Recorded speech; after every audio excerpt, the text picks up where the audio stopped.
Hi guys, welcome back to Nixa rose creation. నేను ఇవాళ rose petals అంటే నాటు గులాబీ రేకలతో గుల్కంద్ ఎలా తయారు చేసుకోవాలో చూపిస్తున్నాను అనమాట. ఇది హెల్త్ కి చాలా మంచిది. ఎన్నో ఆయుర్వేద గుణాలు కలిగి ఉన్న గుల్కంద్ ని మీకు చేసి చూపిస్తాను నేను. ఇప్పుడు ఫస్ట్ ఈ రోజ్ పెటల్స్ అన్ని కాడలు లేకుండాను, అంటే అవి మధ్యలో బడ్స్ ఉంటాయి కదా, ఆ బడ్ అన్నది లేకుండా, ఆకులు అన్నది లేకుండా ఈ విధంగా నీట్ గా క్లీన్ చేసేసుకోవాలి. చేసుకుని దీన్ని ఒక స్ట్రైనర్ లో వేసుకుని కడిగి ఇప్పుడు దీన్ని ఒక తడి అంతా పోయే వరకు మనం వీటిని ఆరబెట్టుకోవాలన్నమాట.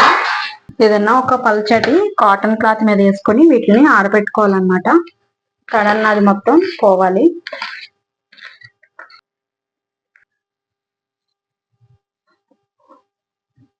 దీని కనుక డైలీ తీసుకుంటే చాలా మంచిది. ఇవి కొంచెం ఇలా ఆరబెట్టుకుందాము.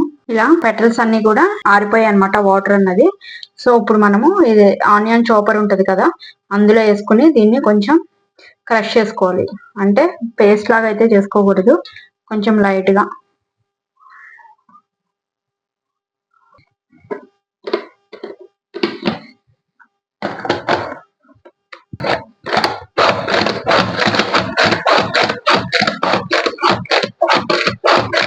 ఈ విధంగా కొంచెం క్రష్ అయితే చాలు అన్నమాట, మొత్తం అన్నది పేస్ట్ అవ్వక్కర్లేదు.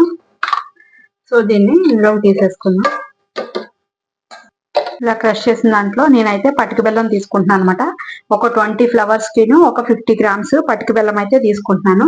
దీన్ని ఈ విధంగా మనం కొంచెం కలిపేసుకుని ఇది పొయ్యి మీద పెట్టుకుని ఈ పటిక బెల్లం అంతా కరిగే వరకు అది ఉడికితే సరిపోతుంది అనమాట.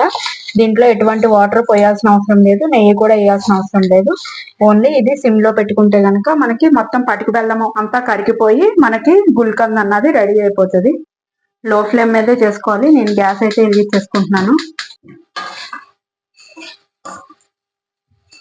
నాటు గులాబీలో చాలా సెంట్ అన్నది చాలా బాగుంటది అనమాట.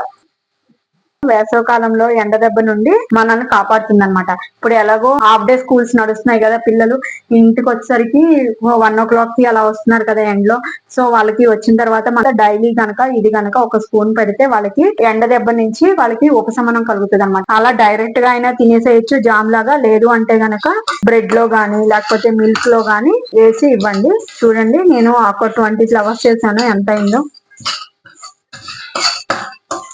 న్యాచురల్ గా తయారు చేస్తున్నాము. ఇది తక్కువ ఇంగ్రీడియంట్స్, ఓన్లీ రోజ్ పెటల్స్, పటికి బెల్లము, కొంచెము ఇలాచీ పౌడర్. ఫేస్ లో గ్లో కూడా చాలా పెరుగుతుంది అనమాట గుల్కంద్ తినటం వల్ల. తీగపాకం అన్నది రానివ్వకుండా ఉండాలన్నమాట. ఓన్లీ పటికి బెల్లం అన్నది కరిగితే సరిపోతుంది. లేదంటే బెల్లంతో కూడా తయారు చేసుకోవచ్చు, పంచదారతో కూడా తయారు చేసుకోవచ్చు. ఇందులో ఒక పించు ఇలాచీ పౌడర్ అంటే యాలకుల పొడి కూడా యాడ్ చేసుకున్నాం అనమాట.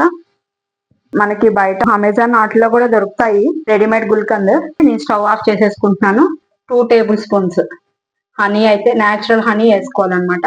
నేను మంతిని సత్యనారాయణ గారి హనీ అయితే యూజ్ చేస్తాను రెగ్యులర్ గా ఇంట్లో. చూడండి, భాషా తేనె అని మనకి మంతిని సత్యనారాయణ గారి ఆశ్రమంలో దొరుకుతుంది అనమాట. ఆ తేనె అయితే నేను యూజ్ చేస్తున్నాను. ఇందులో వేసుకుని దీన్ని బాగా కలుపుకొని ఇది చల్లారిన తర్వాత ఎయిర్ టైట్ ఉన్న గాజు సీసాలో తీసుకుంటే ఫ్రిడ్జ్ లో పెట్టుకుంటే గనక 2 months ఉంటది. ఒకవేళ బయట ఉంటే గనక ఒక 10-15 days వరకు ఉంటది అన్నమాట. దీన్ని మీకు ఎయిర్ టైట్ ఉన్న గాజు సీసాలో తీసి చూపిస్తాను చల్లారిన తర్వాత. ఇదిగోండి, నేను ఇలా ఒక ఎయిర్ టైట్ ఉన్న గాజు పింగాణి బాక్స్ లోకి అయితే తీసేస్తున్నాను. ఈ అమ్మాయి డిష్ మీరు కూడా తయారు చేసుకుని టేస్ట్ ఎలా ఉందో నాకు కామెంట్ చేయడం అయితే మర్చిపోకండి. Thank you guys.